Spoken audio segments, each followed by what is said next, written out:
Qualquer fonte de emanação irradia em torno de si um impulso que se transmite. Chamemos essa fonte de centro transmissor. Verifica-se por lei geral, em torno dos planos de evolução, inclusive os superpsíquicos e, portanto, superespaciais, este fenômeno de expansão cinética, que é um princípio de unidade e amor que coliga em suas partes e elementos todo o universo.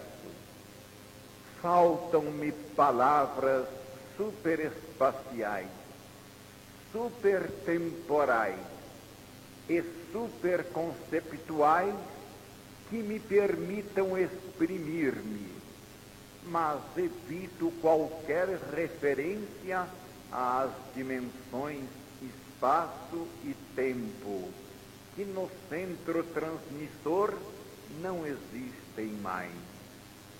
Para entender também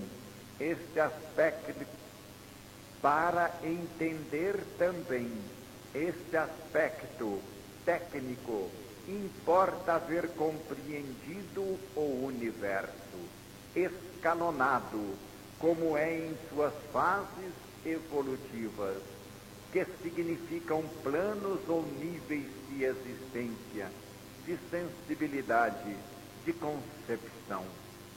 As fases mais concebíveis e mais próximas de nosso universo são matéria, energia e espírito. O universo físico evolve para o universo dinâmico, que evolve para o universo psíquico mais além, evolutiva para planos superpsíquicos que, atual e normalmente, continuam para o homem um inconcebível. É preciso haver compreendido e ter presente a teoria da evolução das dimensões, como é desenvolvida em A Grande Síntese, pois a passagem por evolução de um plano a outro provoca mudança de sua dimensão ou unidade de medida. Volvendo ao conceito inicial, aquele princípio de irradiação lança nas várias dimensões de evolução emanações que, ao encontrarem um centro sensível, podem ser registradas. Veremos depois se trata de recepção passiva ou de captação ativa. Este segundo centro é o instrumento receptor.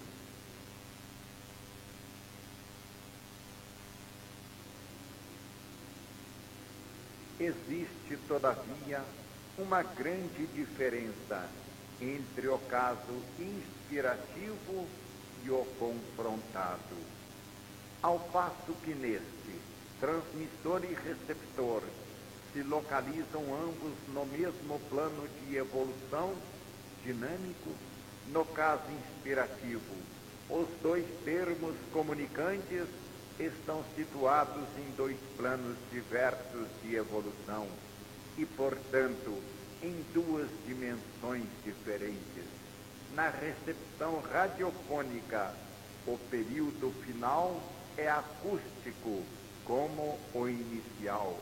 A vibração acústica originária é transformada em vibração elétrica para retornar finalmente acústica, e tanto melhor será a recepção quanto mais o fenômeno final se identifica com o inicial. Houve apenas uma transformação da forma dinâmica menos evolvida e tanto mais lenta, menos ágil e veloz porque mais aprisionada na matéria. O som, na forma elétrica, mais evolvida, mais rápida, mais livre da dimensão espacial e que, portanto, domina um campo espacial muito mais amplo. E nisso consiste justamente a utilidade e o progresso da descoberta. Na recepção ultrafônica temos muito mais. Não existe apenas uma transformação temporária com o objetivo único de transmissão para voltar ao ponto de partida. Em radiofonia, há uma permanência no âmbito da dimensão espaço-tempo do mundo dinâmico. Em ultrafonia, atravessa-se uma mutação muito mais substancial e profunda, que não é uma simples transformação de ondas acústicas em elétricas e vice-versa, nem uma simples transmissão espacial. A fonte inspirativa se localiza numa outra dimensão e a transmissão não se dá num sentido espacial, isto é, no campo da mesma dimensão espaço, porém através de diversas dimensões. Como já disse, aqui os conceitos científicos não bastam e é necessário que a ciência faça seus estes conceitos transcendentais, indispensáveis à compreensão também do aspecto técnico do fenômeno. O centro genético das emanações noúricas não possui nem os caracteres do mundo dinâmico, nem os conceptuais do mundo psíquico humano, mas está situado numa dimensão superconceptual de caráter abstrato, onde se encontram os princípios universais. A fonte não vibra, não irradia vibrações no sentido por nós conhecido, sejam elas embora de pensamento.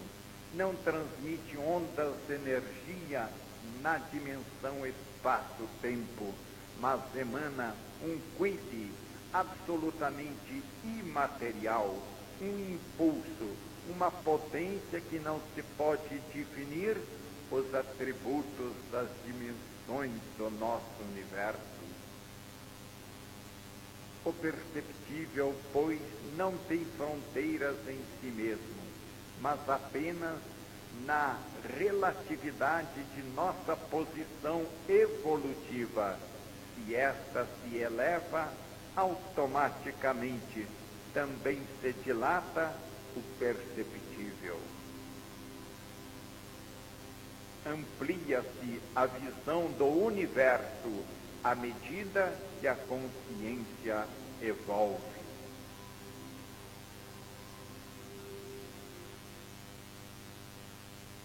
O concebível é progressivo, a visão da verdade é relativa, a potência individual, e não pode ser atingida senão por sucessivas aproximações.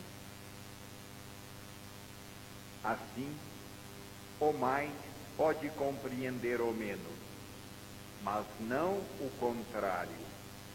Experimentemos explicar um conceito abstrato a um ignorante. Ele não o compreenderá se não soubermos reduzir a ideia abstrata à sua dimensão conceptual de representação sensória. Esta é a condição da comunicação.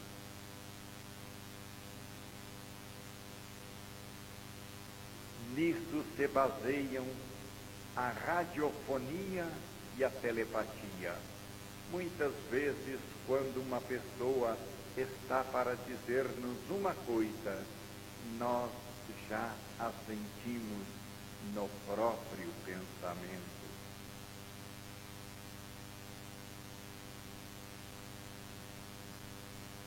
A consciência do sensitivo é uma caixa harmônica, fremente de todas as irradiações do universo.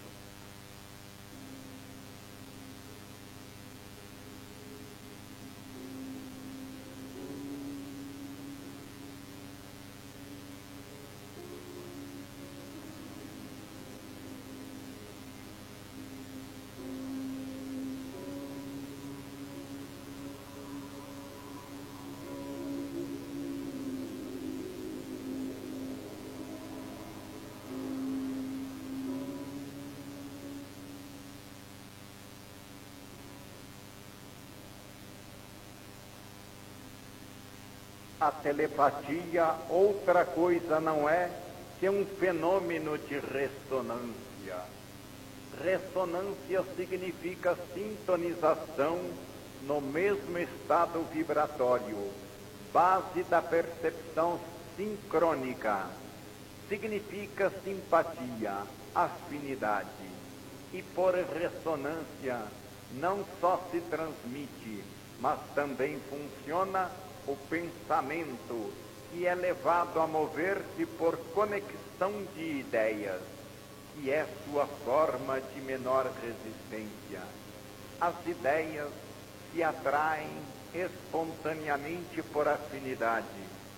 Sua reaparição na consciência se deve à excitação de um estado vibratório que se propaga às formas semelhantes capazes de ressonância. Os caminhos da mnemônica são os caminhos dessa ressonância por conexão. As estradas reais da consciência coletiva são as ressonâncias. A compreensão é um fenômeno de ressonância.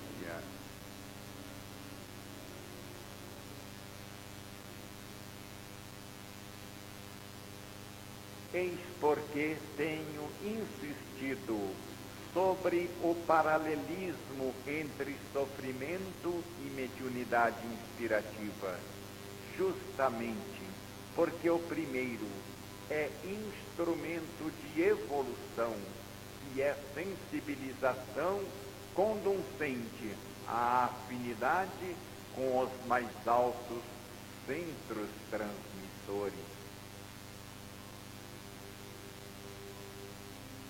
A recepção noúrica, que é comunicação com centros superevolvidos, exige a ascensão espiritual até aquele nível. A recepção noúrica, que é comunicação com centros superevolvidos, exige a ascensão espiritual até aquele nível. Para que se possa estabelecer o contato com a fonte, é necessário que a consciência se sensibilize por evolução, até o ponto de atingir uma amplitude de capacidade perceptiva que se sobreponha à da fonte.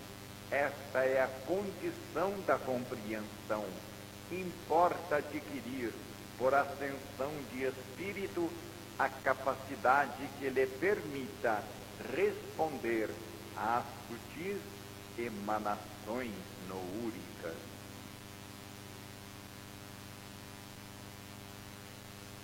As qualidades que atraem, de preferência, os bons espíritos são a bondade, a benevolência, a simplicidade de coração, o amor do próximo, o desprendimento das coisas materiais. Os defeitos que os afastam são o orgulho, o egoísmo, a inveja, o ciúme, o ódio, a cupidez, a sensualidade e todas as paixões por meio das quais o homem se prende à matéria. Todas as imperfeições morais são outras tantas portas abertas que dão acesso aos maus espíritos.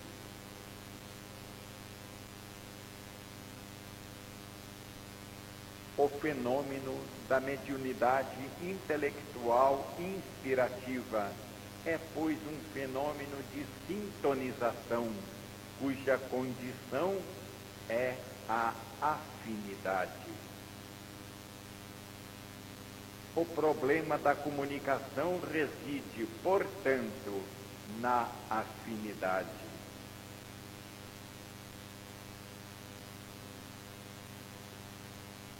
Quanto mais se acende evolutivamente, mais sutilmente se sente o universo, mais claramente se percebe e concebe a si mesmo.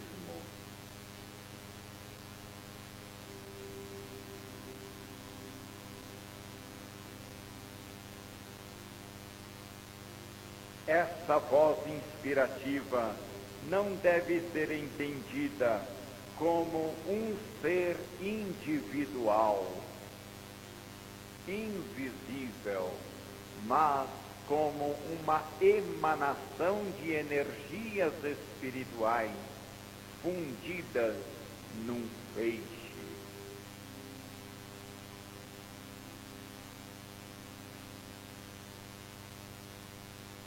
Quando a inspiração toca um certo nível, não mais se pode falar de uma entidade como centro psíquico, num sentido pessoal humano. Não se pode definir nem limitar a fonte a um nome. Pode-se apenas indicar a direção de proveniência e falar de planos de evolução e de correntes noúricas que os percorrem e definem. Foi nesse sentido que falei de Cristo como centro de emanação, fonte de revelação, corrente de pensamento sempre presente que governa o mundo. Somente esta concepção cósmica do Cristo, muito superior à histórica e humana, pode dar-nos o sentido de sua divindade e de sua presença, atividade e função histórica social. A imprensa sul-americana, com muita precipitação e simplicidade, atribuiu, sem mais, a Cristo as mensagens e a grande síntese pelo seu sabor evangélico. É preciso, porém, compreender quanto é perigoso e anticientífico definir de forma tão categórica uma proveniência que reduz o Cristo à comum concepção histórica humana. É preciso entender que o Cristo real não pode ter em sua essência nenhuma forma em nosso concebível, que não alcança e encerra senão reduzidamente. No meu caso, pois, só se pode falar de direção da descida das noures. Pode-se dizer que desde a direção ninguém sabe quão longínqua e de qual vertiginosa altura que tem seu início em Cristo e na divindade, procede uma noure. Através, não se sabe de quantos planos, e sofrendo desconhecidas reduções de adaptação, até o plano em que minha mais alta consciência inspirativa, ascendendo fatigosamente, pode captá-la para realizar o último e certamente o mais rápido caminho que devia levá-la à forma da psicologia humana.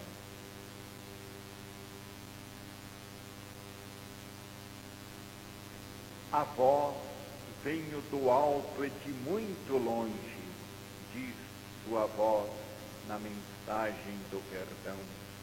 Não podeis perceber quão longo é o caminho que nós, puro pensamento, devemos percorrer a fim de superar a imensa distância espiritual que nos separa de vós, imersos na terra lodosa. Vossas distâncias psicológicas são maiores e mais difíceis de ser vencidas que as distâncias de espaço e de tempo. Isso significa distância conceptual da fonte e longo caminho percorrido, isto é, redução dimensional operada para superar aquela distância e descer daquela altitude ao nosso plano de evolução, distâncias psicológicas evolutivas de dimensão conceptual. Só agora que delineamos este estudo sobre as noures, podemos compreender qual processo de redução implique essa descida de correntes espirituais, qual série de filtragem seja necessária através de planos para que a luz seja perceptível e a irradiação acessível. Quantos intermediários de gradual transparência espiritual devem colaborar para que a cegueira espiritual do intermediário possa alcançar o alto e a potência conceptual possa chegar límpida, sem ofuscar-se ao plano terrestre. Neste complexo processo, muitos auxílios são necessários ao lado de meu esforço, e não obstante minha forma de mediunidade inspirativa consciente, grande parte da transformação tem de se realizar fora de minha consciência. Planos superiores aos que me são acessíveis, um trabalho de preparação que ignoro, de realizar-se acima de mim mesmo, para trazer a noure até o plano de minha captação.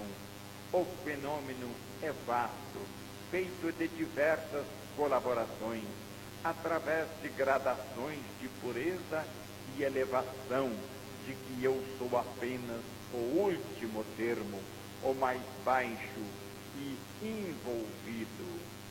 No alto, como realidade objetiva e científica que eu sinto, e acha um coro de hierarquias que gravitam de esfera em esfera na grande luz de Deus, até os planos inferiores se prolonga a hierarquia e a Terra recebe as irradiações do alto e é guiada.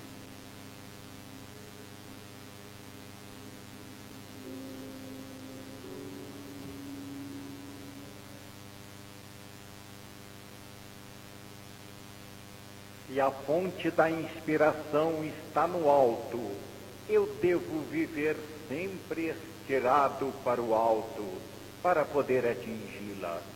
Sou uma antena sensibilizada pela dor e deve elevar-se o mais possível aos planos superiores, a fim de trazer deles ao nosso suas concepções.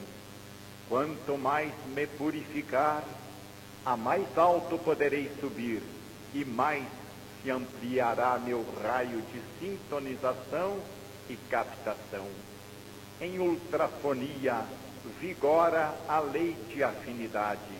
É princípio geral que cada médium não pode entrar em sintonia consciente, senão com a noure do próprio nível evolutivo.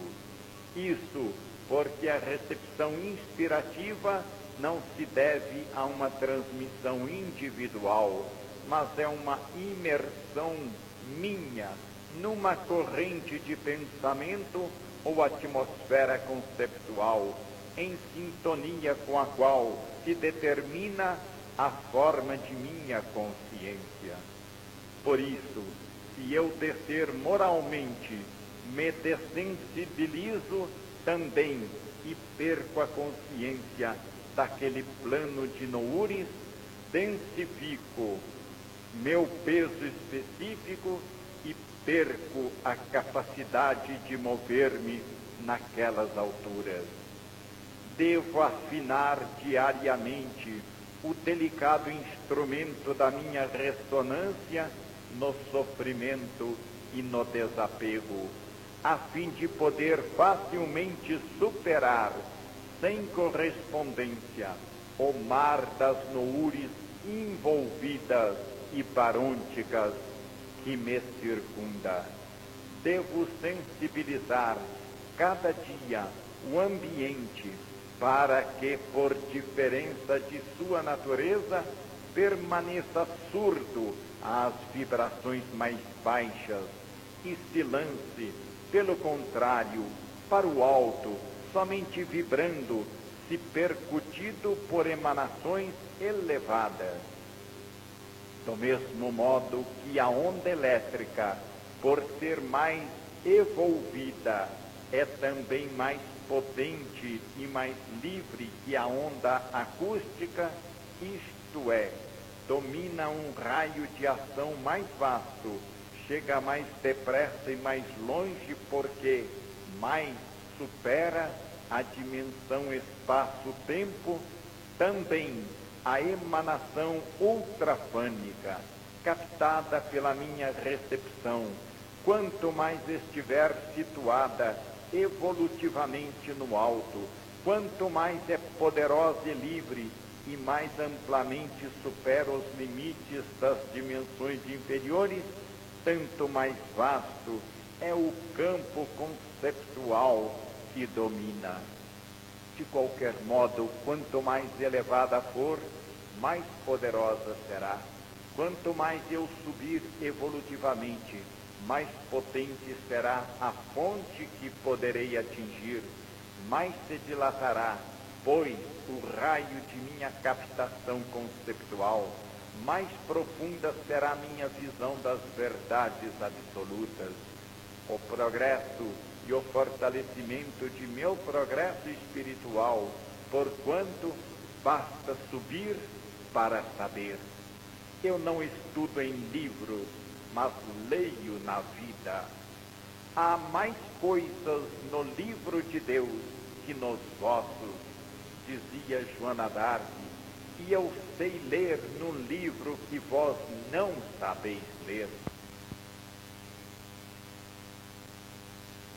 A sabedoria mais profunda é dada pela evolução e não pela cultura. Isso poderá parecer absurdo em face da psicologia prática, mas os fenômenos têm uma lógica e preciso segui-la até as profundezas.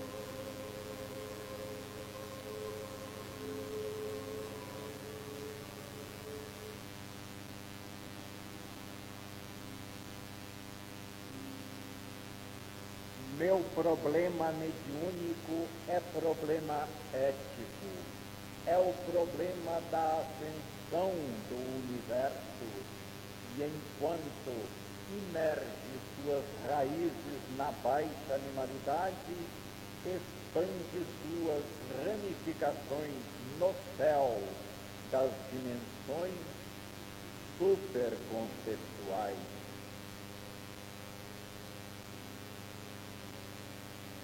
Subir para saber, eis o problema.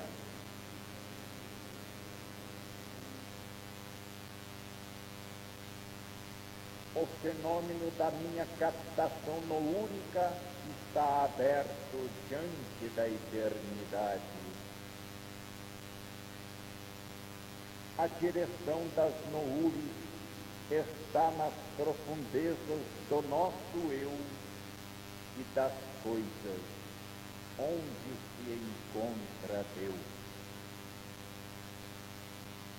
Nos espantam a instantaneidade do pensamento e a profecia que domina o futuro, e estas são apenas as primeiras vitórias sobre a dimensão temporal. Outra pessoa, embora mais sábia, não possui o contato direto com os fatos do meu mundo interior.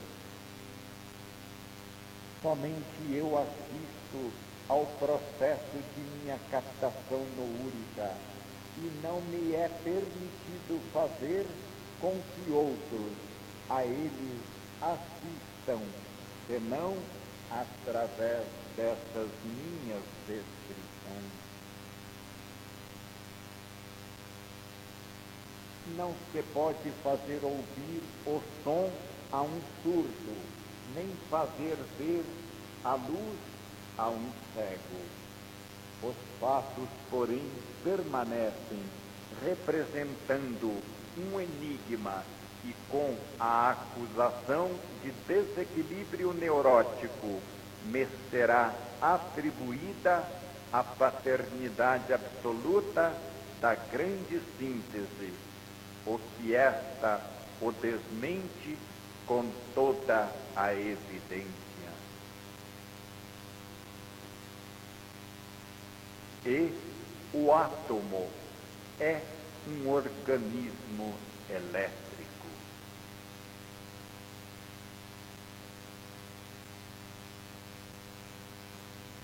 Acompanho a corrente noúrica como arrebatado em êxtase. Quanto mais alto se sobe, mais o estado harmônico é necessário, porque é um avizinhar-se da unificação. O pensamento não é uma secreção do cérebro, mas sim o cérebro é, se pudesse dizer, uma secreção do pensamento. O pensamento não é uma secreção do cérebro, mas sim o cérebro é, se pudesse dizer, uma secreção do pensamento.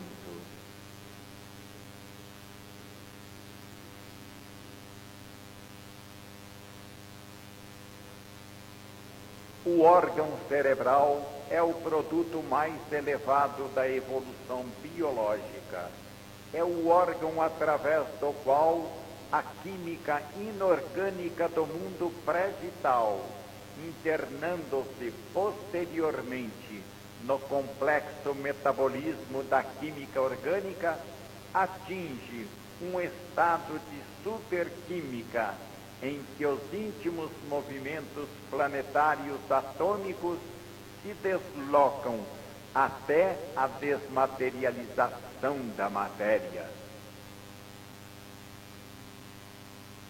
A ciência não admite nem possui os recursos de observação para conhecer as formas de vida invisíveis, mais reais que a evolução biológica produziu após o cérebro, isto é, a consciência. Encontra-se, pois, estudando o cérebro nas mesmas condições de um selvagem que observasse um aparelho de rádio sem conhecer-lhe o princípio. É inútil olhar exteriormente os fios, lâminas e válvulas, se não se conhece o princípio das ondas hertzianas. O cérebro é o substrato material destas forças superbiológicas, seu ponto de contato com o organismo animal. É o órgão por meio do qual o organismo animal, o organismo psíquico entra em contato com o mundo sensório da matéria. O cérebro não pode ser reduzido à função mecânica de um órgão muscular. Pense-se que ele funciona não somente movido por correntes elétricas nervosas internas, mas é percutido por correntes ondulatórias que percorrem sem suporte material o espaço, ao influxo das quais ele também vibra. Assim como o olho sempre vibra à luz e o ouvido ao som, do mesmo modo vibra o cérebro ao pensamento. Este princípio geral se aplica no caso da recepção noúrica, em que se destaca evidente a ressonância. Na percepção sensória, a ressonância se dá dirigida por um meio condutor. Na noúrica, processa-se livre, mas sempre se trata de vibração por sintonização. Isso é compreensível hoje, quando também a telegrafia se tornou sem fios.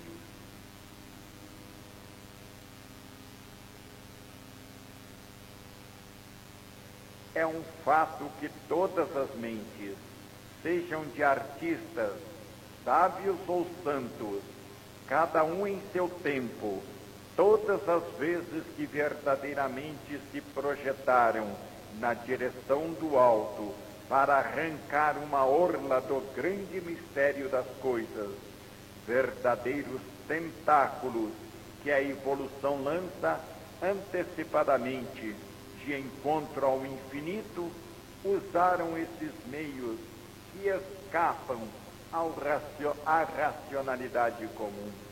Esta aparece em confronto como coisa vulgar, inferior, condenada por natureza a jamais saber elevar-se acima do plano em que se move no infinito trabalho da análise, sem esperança de síntese.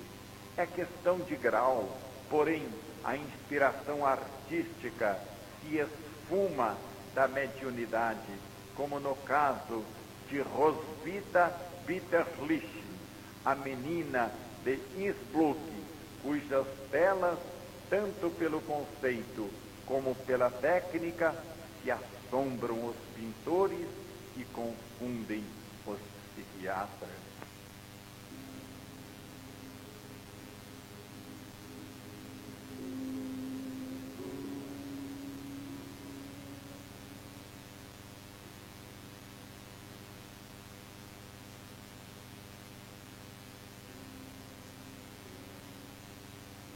A ideia abstrata do bem pode tornar-se música, poesia ou pintura, renúncia, martírio ou ação heróica, conforme o ambiente humano em que se materializa. Cada realização concreta é um processo involutivo em que a unidade se ramifica no particular. Por isso, cores e sons e as várias sensações humanas se equivalem num plano mais alto e não passam de diferentes vestiduras do mesmo conceito.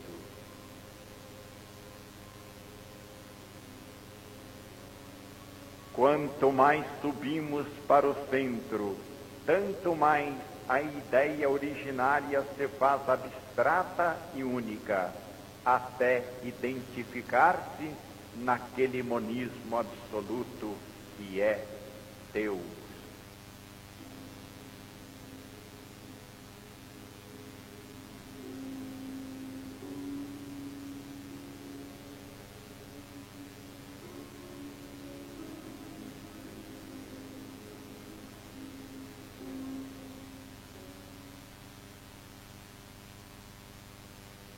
Estou persuadido de que o saber humano, em todos os campos, não mais pode avançar com os velhos métodos e que é eminente e necessária uma mudança de rota.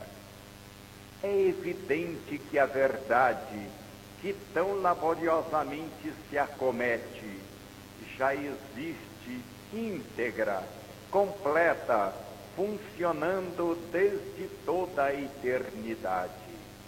O universo é, não de agora, um pensamento perfeito e não espera, por isso, a compreensão humana.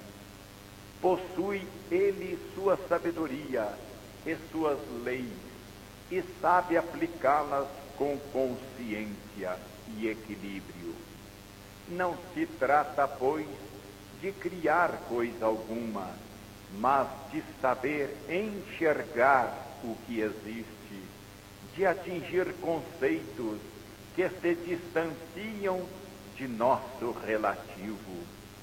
É absurdo continuarmos a observar interna e exteriormente os fenômenos, multiplicando observações e classificações, permanecermos esmagados sob a mole diversa do particular.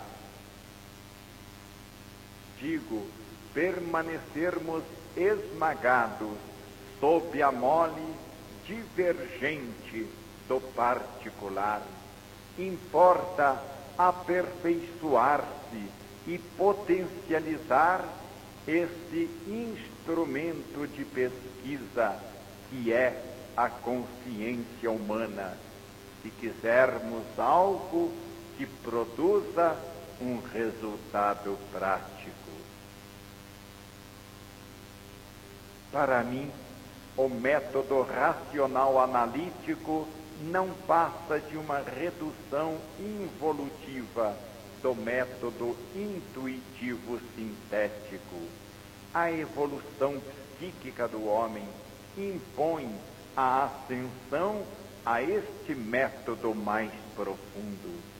Estou convencido de que a solução dos problemas não se acha no exterior sensório, mas no interior intuitivo, e só pode ser alcançada se nos projetarmos dentro de nós mesmos, com a introspecção e não fora de nós, com a observação.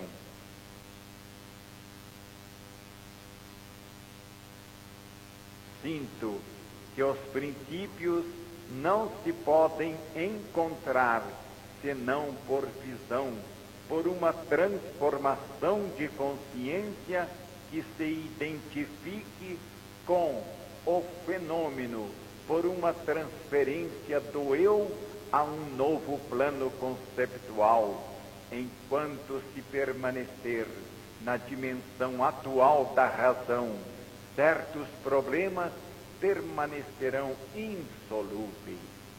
É fato comprovado que as mais elevadas verdades, as sínteses conceptuais, sempre se desdobrem a golpes do gênio, isto é, de revelação por inspiração e não por análise objetiva e racional.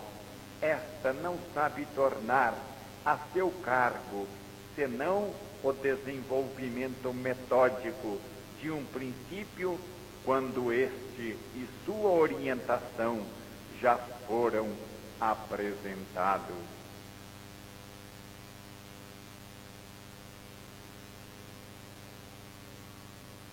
A audácia de minhas conclusões está no propor à ciência o método de pesquisa por inspiração noúrica como método, a fim de que o método da intuição complete o dedutivo experimental. Estou convencido de que os conceitos já existem em forma de emanação radiantes, de correntes em expansão, e que basta captá-las. Sinto que o problema do conhecimento só é solúvel com este novo método de sintonização noúrica que tenho vivido, aplicado e aqui amplamente descrito. Certamente que é um método delicado e complexo. É necessário antes compreendê-lo para se saber usá-lo. Exige uma delicadeza psicológica para que não se maltrate nem prejudique o delicadíssimo instrumento de pesquisa que é a psique do ultrafano. Será preciso tempo, dever-se-ão superar as resistências opostas pelo misoneísmo do passado. Será laborioso reformar a psicologia da ciência, mas não existe outro caminho para avançar. A própria evolução tem de levar, inevitavelmente, à normalização da intuição. O homem, chegado a uma determinada fase de sua evolução psíquica, tende a atingir, normal e naturalmente, o conhecimento pelas vias da captação noúrica. Importava chegar a uma revelação científica exata, dando à ultrafania um conteúdo vasto e concreto, que dela fizesse um instrumento portador de contribuições tangíveis à ciência. Nesta efervescência dos tempos, ansiosos de novas direções, foi lançada uma corrente de ideias que não poderá ser detida. Achará ela ressonâncias que a amplificarão, repercutirá nas consciências e fazendo-a sua a elevação a grandes distâncias. O futuro da humanidade está biologicamente em sua espiritualização. Ou espiritualizar-se ou morrer. O futuro da humanidade está biologicamente em sua espiritualização. Ou espiritualizar-se ou morrer.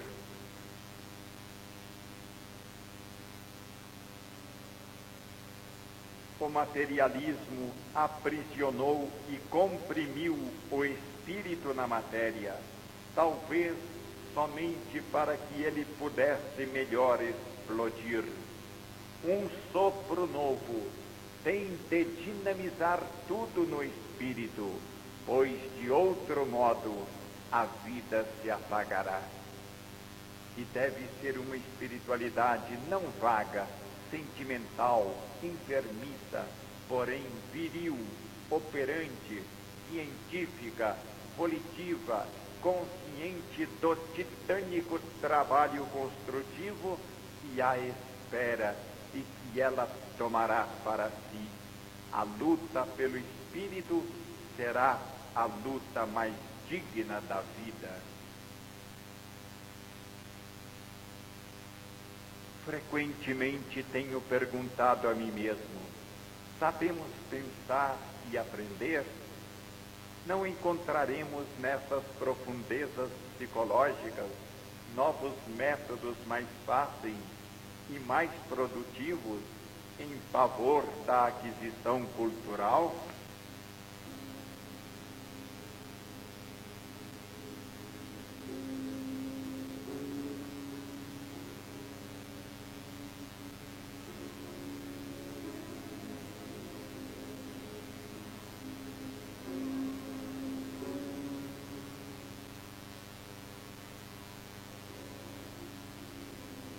Ao estudar e aprender, atemo-nos aos sistemas mais empíricos, como ler, repetir, memorizar, sem percebermos a essência do pensamento e dos fenômenos psíquicos, nem de que complexa estrançadura de vibrações e de ressonâncias sejam eles a síntese, sem nos preocuparmos de quais interferências de ondas e de quantas captações noúricas a mente seja suscetível. Não atiramos, talvez ao acaso, diante da mente, um alimento para que ela o assimile, não se sabe como. Reconheço bem quanto a psique humana é imatura na massa comum para estas sutis operações de pensamento, e minha audácia está justamente em pensar na normalização de tais métodos. Entretanto, estou certo de que o homem se acha numa grande curva de seu caminho evolutivo, que a eterna criação biológica está operando atualmente no nível psíquico e que novos métodos se impõem pela lei no meio mínimo. Por que o método intuitivo deve limitar-se apenas às formas artísticas e poéticas? E por que não poderá existir uma nova e normal inspiração filosófica, matemática, social, moral, científica? Por que não reconheceremos que a sabedoria não se encontra nos livros, farrapos do passado, mortais cristalizações do pensamento, mas sim nas vivas correntes conceptuais em que palpita e em que se sustém todo o universo? E que, para saber, esse grande livro do infinito é o único que importa ser lido. E para a formação cultural, porque as longas e exaustivas vias do estudo não se preferirão às da purificação da consciência, da evolução que a conduz à dimensão superconceptual, onde a visão da verdade é espontânea. No alto, a sabedoria é gratuita e, através de sua progressiva espiritualização, o homem adquirirá um dia o conhecimento por imersão em estados vibratórios e por exposição da psique às correntes noúricas.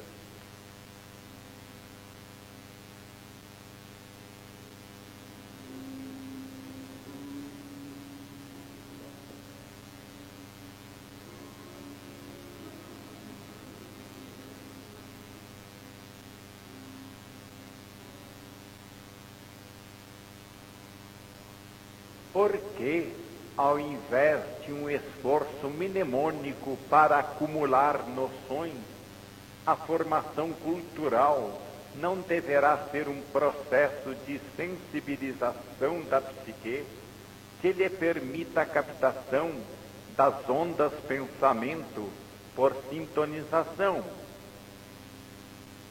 Tenho a sensação de um erro fundamental em todo o sistema cultural moderno, consistente na concentração do conhecimento no particular, o que conduz ao desnorteamento na especialização. Tenho a sensação de que, sob o peso esmagador de uma série enorme de noções, ao invés da centralização conceptual que, nos princípios, nos fornece a chave de todos os problemas, se atinge a dispersão. O saber não é uma congérie de conhecimentos, é uma superfície que não se domina permanecendo no chão, percorrendo-a em todos os sentidos, mas somente elevando-se à altura de uma dimensão superior. A verdadeira cultura é algo de qualitativamente diferente da erudição. Sim, a verdadeira cultura é algo de qualitativamente diferente da erudição. É um sentido. Para o registro e armazenagem da erudição, não bastam as bibliotecas? A psique tem funções diretivas a cumprir mais importantes do que as registrações mecânicas, semelhantes à pesada carga para a inteligência, correspondente ao trabalho material de caráter inferior.